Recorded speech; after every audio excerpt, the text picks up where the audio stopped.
Welcome to Keith and I Don't Tread on Anyone and the Libertarian Institute. Today I am joined by Ariela Moscowitz, Director of Communications at Decriminalize Sex Work, a national organization pursuing a state-by-state strategy to end the prohibition of consensual adult prostitution in the United States. Ms. Moscowitz, thank you so much for your time. Hi, Keith. Happy to be here. What is the principal difference between decriminalization and legalization?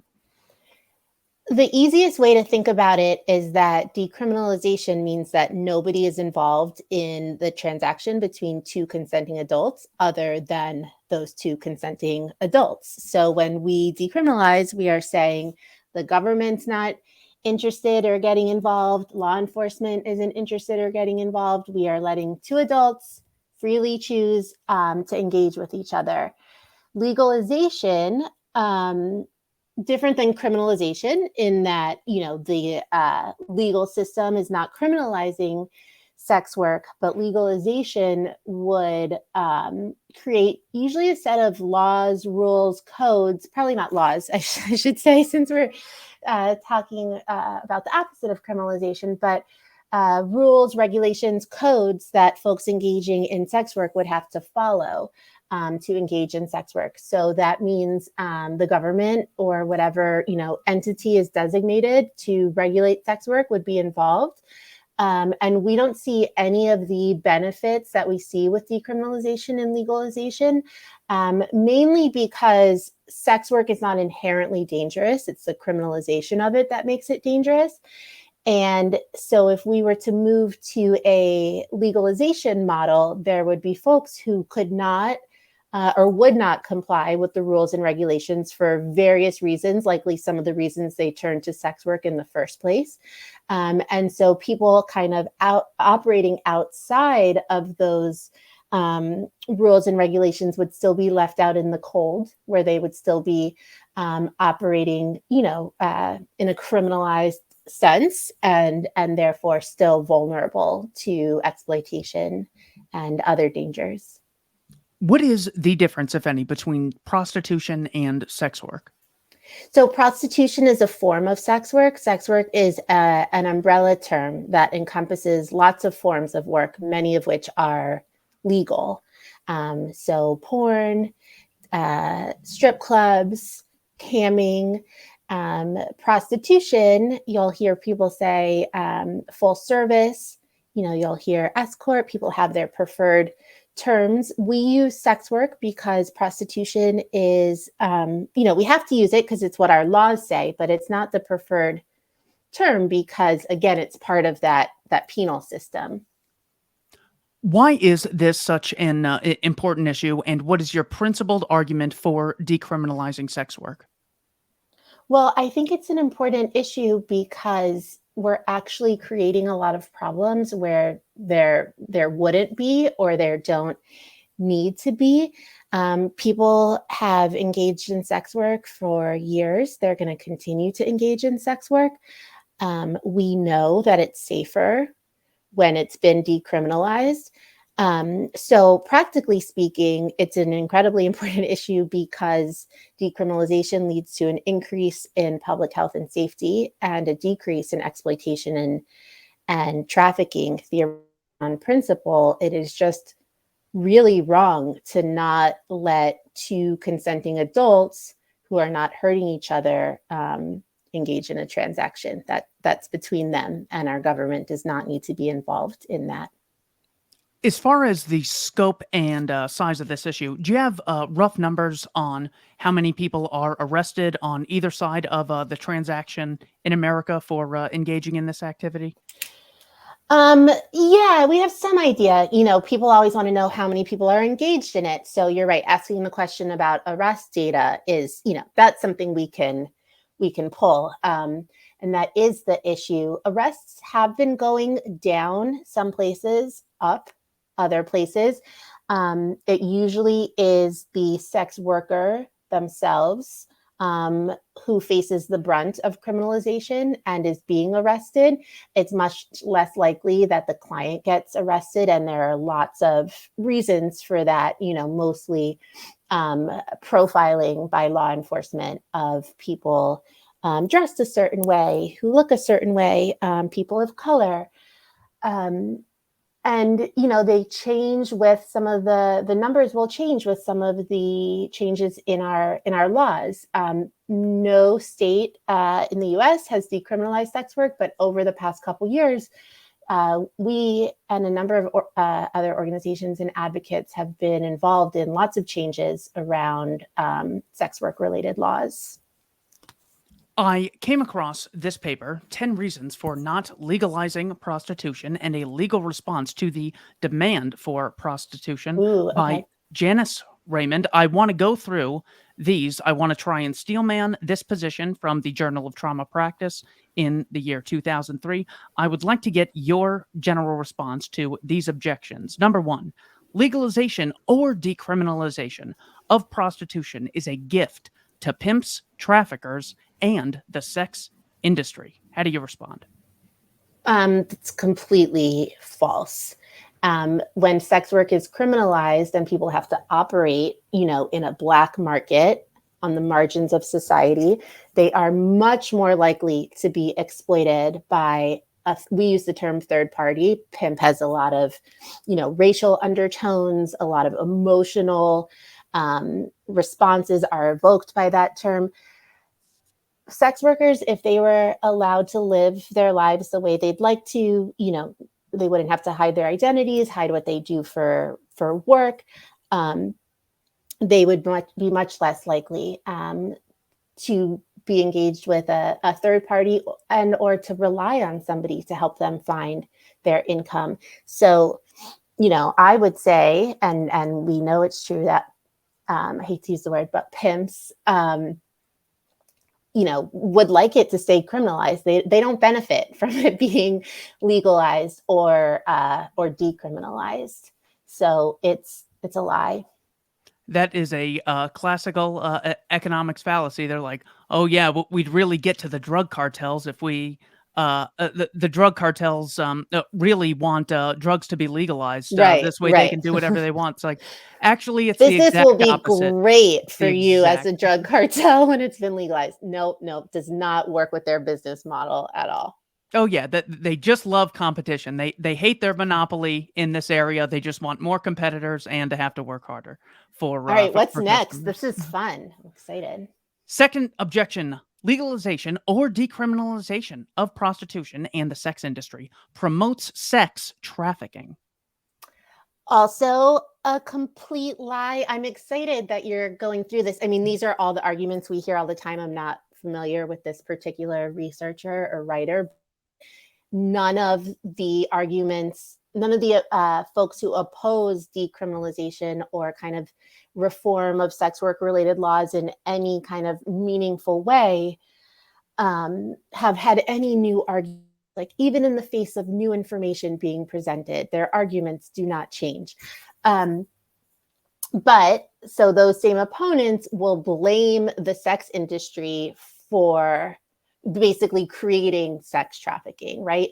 And again, that's another term we don't like to use. I'll use it here so folks know what we're talking about.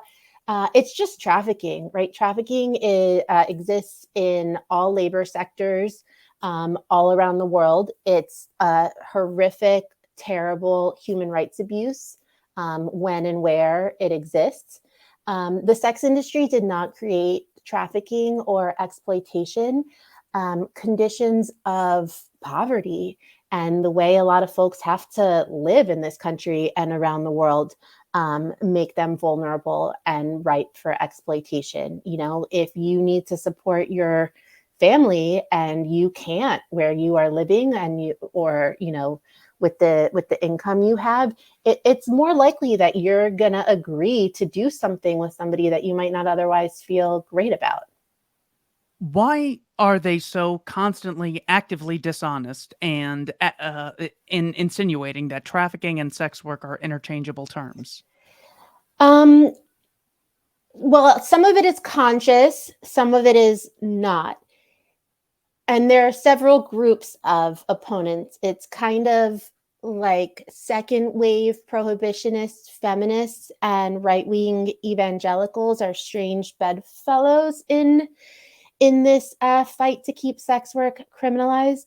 A certain type of feminist really believes that all sex work is inherently exploitative. So to them, it is one and the same, right? Nobody could, in their minds, nobody could consensually agree to engage in sex work. Well, we know that this isn't true. We know very well that it's not true from lots of folks engaged in sex work. They really just don't want sex work to exist, can abolish the industry. And of course, everyone wants to abolish trafficking into commercial sex. I would venture to say nobody wants to abolish it more than people who work in the sex industry, consensually or not, which is trafficking. Most folks engaged in the commercial sex industry are there of their own volition and consensually. But so if we can say the whole sex industry is bad, then people will hop on board to try to abolish it. The crazy thing to me, and I spend so much time talking about this, researching this, trying to understand it, is that they really think they can abolish the sex industry. Like, it is really shocking. And so the laws, and other than full decriminalization, we can talk about some other laws that these prohibitionists favor, other types of laws. But they really think through these types of policies, they can abolish the sex industry. And it's just, it's so insane. It's not going anywhere. And so the best thing we can do is make it safe for the folks engaged in it. And decriminalization is how we do this. So, some of us say it's an outright war on sex, which a lot of the arguments will point to, but no, there's a lot of red herrings out there. Whenever there's a whiff of decriminalization in a state legislature or, a municipality, it's always, well, what about the children? We hear people say, like, this has nothing to do with children. This actually would, for lots of reasons, make children safer, because whole communities are safer where and when sex work has been decriminalized. But we're not talking about any of these issues that sometimes we're told we're talking about. Reason number 3, I have a huge overlap warning that I'm going to tell you about beforehand. Legalization or decriminalization of prostitution does not control the sex industry, it expands it. So we're going to be getting more of this, more commodification of the human body, more degeneracy. Right. How could you support such a thing? I will tell you just briefly, I won't rip apart their argument again there, but the evidence shows us that number 3 isn't true either, where and when sex work has been decriminalized, namely in New Zealand, which decriminalized 20 years ago. It's, the best evidence we have around decriminalization is out of New Zealand, and they did not see an uptick in prostitution, neither the buying or selling of sex, after it was decriminalized. Objection number 4, legalization or decriminalization. Okay, this is getting annoying. This is getting silly. That they do the same thing. Do you think it's really dishonest to associate these two things, legalization and decriminalization? I know you answered it in the first part, but as far as is there so much overlap that it's not worth really fighting about? It depends on, I guess, the theories behind the two ways of governing sex work are not mutually exclusive. So if we decriminalize somewhere and then a group of sex workers wants to kind of work together under a legalization model where maybe, they are set up as a business, and there are certain rules and regulations that a business needs to follow, right? That's regulated by a different industry than our judicial system, or a different entity than our judicial system. That would be great and welcome. The issues we run into are where it's only legalization. And so people would still be criminalized when they're operating outside of it. So they're both better than anything criminalization wise, but legalization is not the way sex workers want to go. Number 4, legalization, decriminalization of prostitution increases clandestine, illegal, and street prostitution. I mean, this one just makes me laugh because there's no way, just like it could be about anything, but there's no way that removing laws could create more illegal activity. So I'm very intrigued by that. It means that they've decided somewhere in their minds that it's against a law, right? Like, which is kind of what they have decided. But no, like I said, when you are allowed to come out of the shadows as you would like to, things are much less clandestine. Number 5, legalization of prostitution and decriminalization of the sex industry increases child prostitution. Whew. I mean, we're not talking about children at all. Where and when a client may have a concern about somebody's age, who they've are, meeting to have sex with, if they are not criminalized, they can report that this person is in a dangerous situation, right? Like, let's say this is a trafficking situation, which, by the way, any child engaged in sex work under the age of 18, that is a trafficking situation. By definition, our laws make that trafficking. We don't want to touch that when we are talking about legalization. We're talking about the decriminalization, 2 keywords, consensual and adult sex work. So there isn't really any way it could increase prostitution of children. If anything, it would allow people to come forward more freely and more frequently when somebody was in danger, both, sex workers themselves and clients. And it allows people to, communicate to clients, could potentially verify with the sex worker what the sex worker's age is, the way, the way sex workers want to be able to verify who their clients are, but they're not able to under criminalization. And again, like, let's just pull this industry out of the underground, which will make it safer. Number 6, decriminalization does not protect the women in prostitution. Okay. Wow. I'm trying to figure out where to start on that one. First, I think we would want to know what we're protecting them from, who they need protection from, because criminalization is what really, really puts them in danger. The other thing to highlight is, it's not always women selling sex. It's not always men buying sex. And when we allow people to live the type of lives they would like to live, folks' daily activities are affected by being criminalized. Like, their daily life is different because they fear arrest.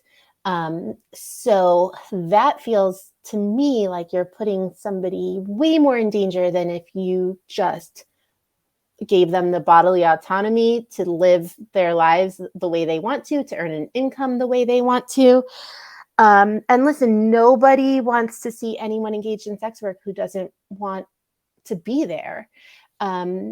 So, I get so frustrated hearing a lot of their arguments too, because they really aren't about sex work.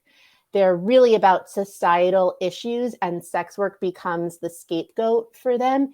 We have people who are not as educated as they should be because our systems suck. There are so many structural inequities in this country that make it more likely that somebody might choose to engage in sex work. It may not be their first choice to earn their income, but based on whatever their circumstances are, it is their best choice. So there is, there's choice involved there, even when you hear people say like it's circumstance related sex work or something along those lines. It's a serious privilege to have your dream job.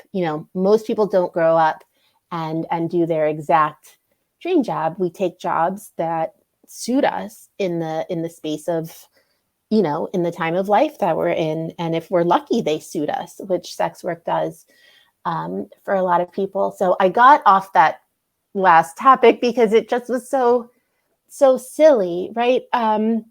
Who's protecting them? Well, I guess in their minds, they're protecting them from the buyers. But, when the opponents talk about this policy for governing sex work, we call it the entrapment model. You'll hear it called the end-demand model, the Nordic model, where on paper, the selling of sex is no longer criminalized, but the buying of it is.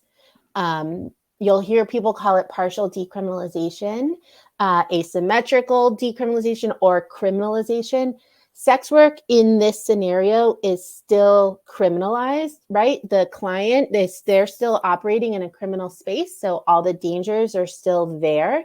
And I started to go into this a little bit because we hear proponents of this legislation constantly talking about the ways they will help people exit the sex industry. All these services, all the ways they will quote unquote protect them. They don't actually offer any of the services, right? Like they're not actually there. So in theory, they may or may not be protecting them from an arrest, but decrim would do that also and actually keep them safer. Yeah, you know how we're going to protect you?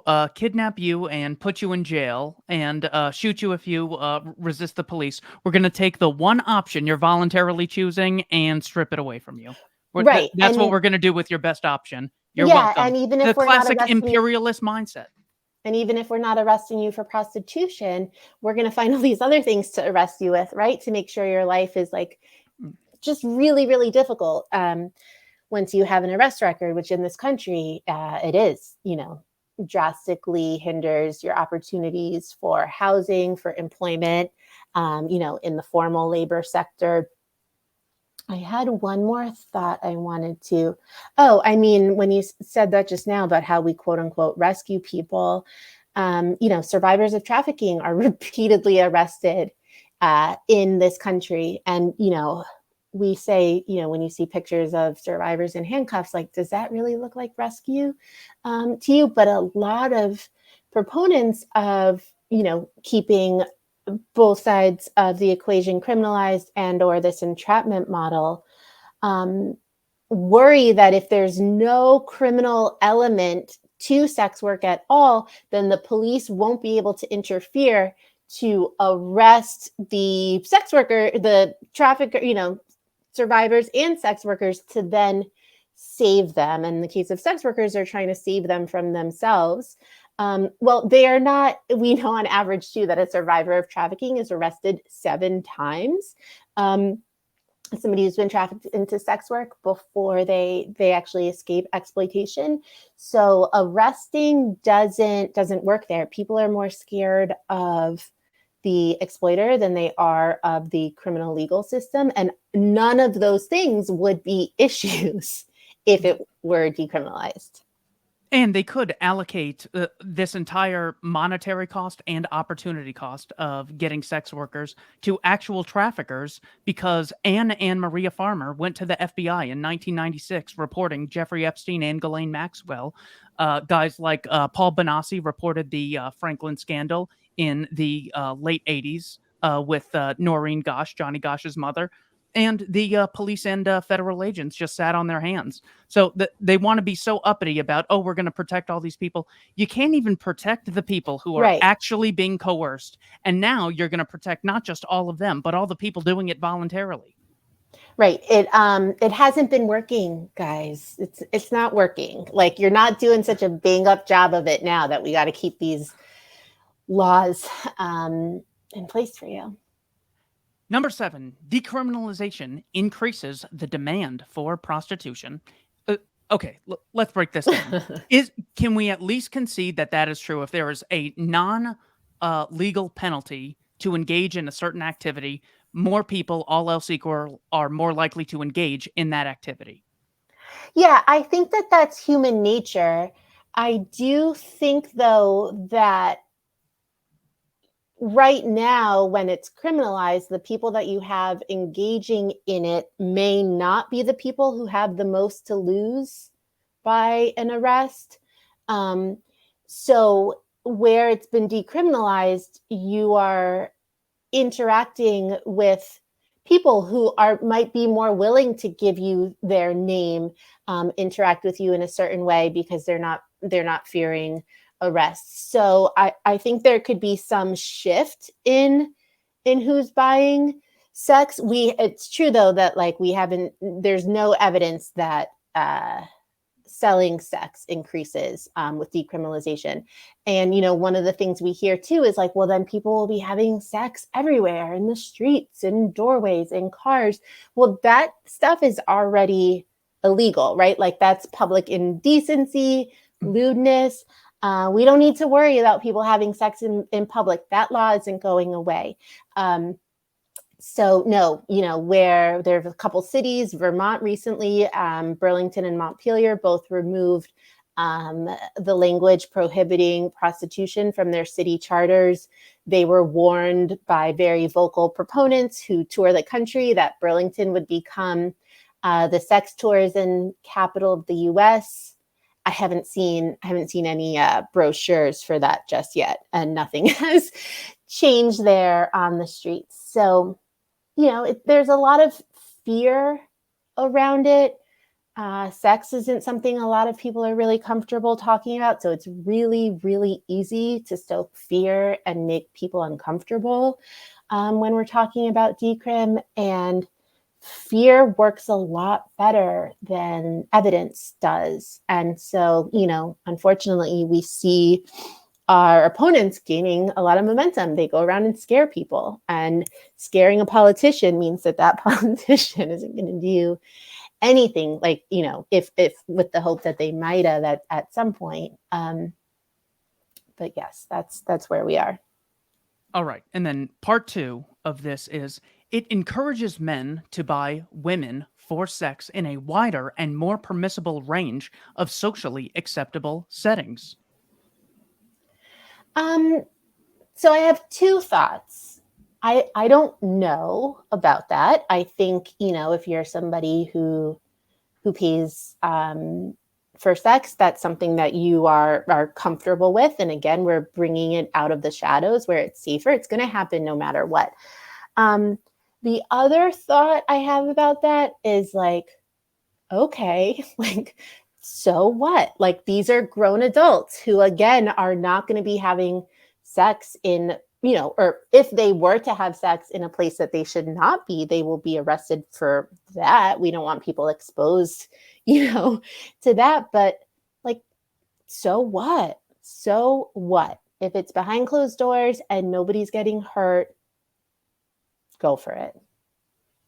Number 8, decriminalization does not promote women's health. Mentioning later in this section, you're more likely to get HIV, AIDS, sexually transmitted diseases if such a thing is decriminalized. How do you respond? Again, I'm like, at this point, I'm hoping that there might be something worth arguing with. I haven't found anything yet. So the evidence shows that where sex work is decriminalized, the rate of STIs go way down. Public health goes way up. Some places, condoms can be used as evidence that you are engaging in sex work. So nobody decides what the magic number is, right? But like, you might not carry condoms around with you if you were worried that that could lead to your arrest, but you would probably like to use condoms and engage in the safest sex possible. And sex workers are actually practice some of the safest sex, but we can see how our laws get in the way of people, I want to go back to that word, protecting themselves, right? And taking care of themselves. The other thing that drives me wild about statements like this and the feminists pushing, still this criminalized model is criminalization and stigmatization go hand in hand. And stigmatization as it relates to sex work is exceptionally dangerous, right? It means that people think sex workers are vulnerable and easily preyed on, and they are, because they're on the margins of society. They're not likely to report to law enforcement. So stigmatization means that perpetrators, of violence posing as clients have access to sex workers. On the flip side, that stigmatization also makes it so that if you're a sex worker, you may not totally share what you do for a living with your medical provider. And there is no way that your health is, you're going to be able to take great care of you if you can't be honest with your doctor. So where we decriminalize, we destigmatize, and we make it so that people have access to the people, the resources, the care that they need and deserve to keep themselves safe. Number 9. By the way, feel free to just say asked and answered to some of these because it's so repetitive. I know, but I can have I can put a little different spin on each one. Decriminalization does not enhance women's choice. Whew. Okay, so yes, I will just say a couple things about this. And again, it's most ironic that it's feminists who really want to keep sex work criminalized, at least in the sense of the entrapment model, where buying sex is still illegal. So when they are saying that all folks engaged in sex work are being trafficked, they are taking away that person's choice to engage in sex work and their bodily autonomy to use their body to earn a living in the way that suits them best. So we're really taking people's choices away when we criminalize them.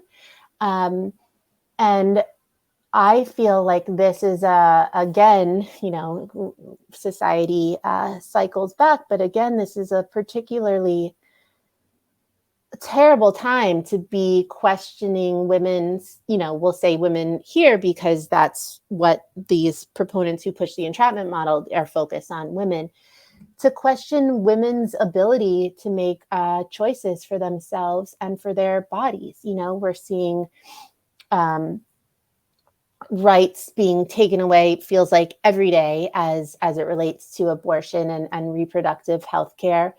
And a lot of the same people fighting for those rights who really believe women should have the right to, it's right to bodily autonomy and choice and to live the way they choose, don't want women engaged in sex work to have that same ability.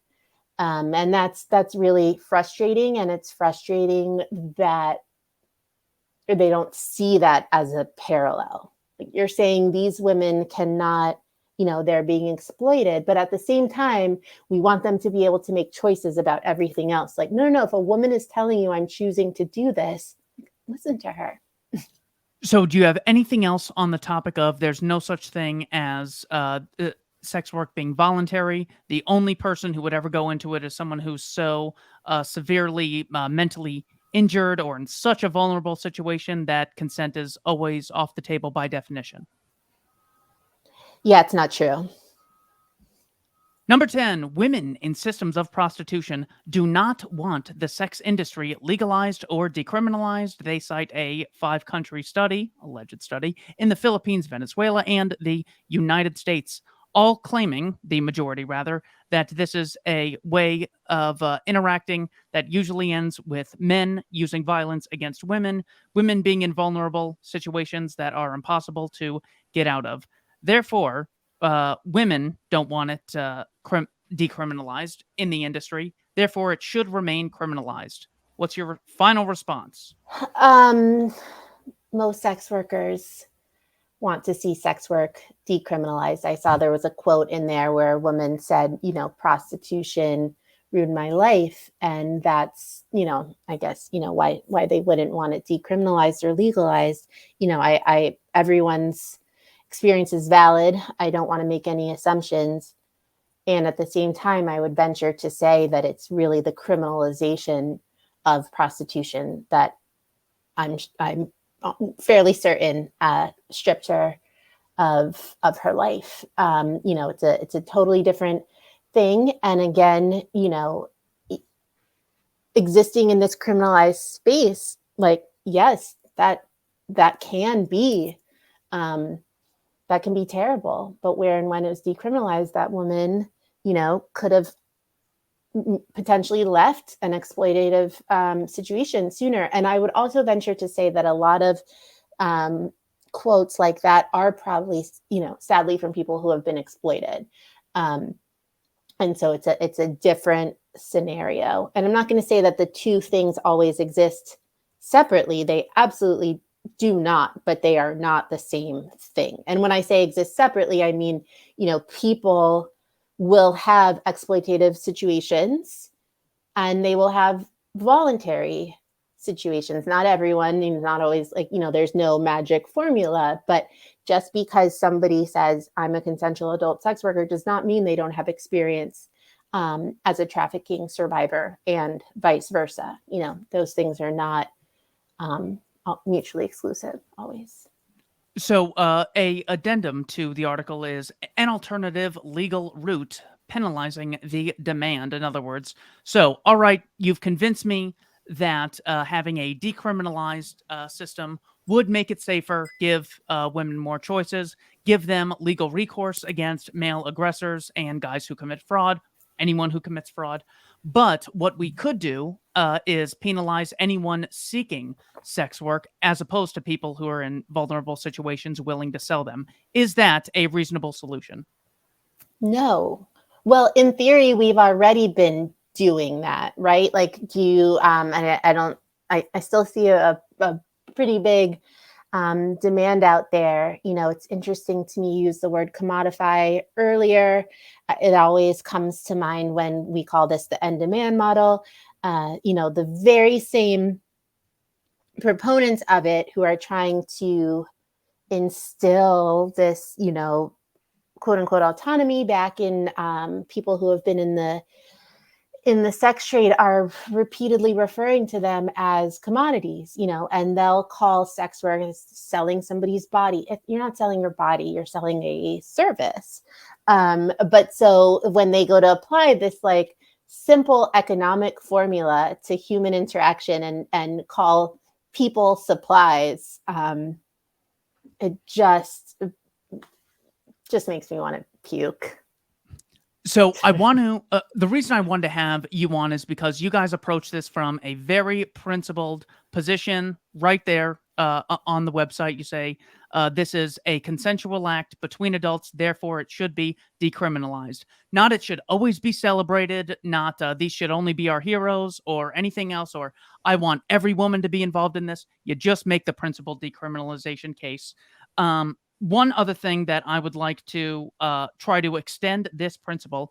Jason Brennan, a philosopher at Georgetown University, found evidence that the 1986 Act, which forcibly stops people from being able to sell their kidneys, leads to, on average, 100,000 deaths every year in America. Would you support the decriminalization of kidney selling?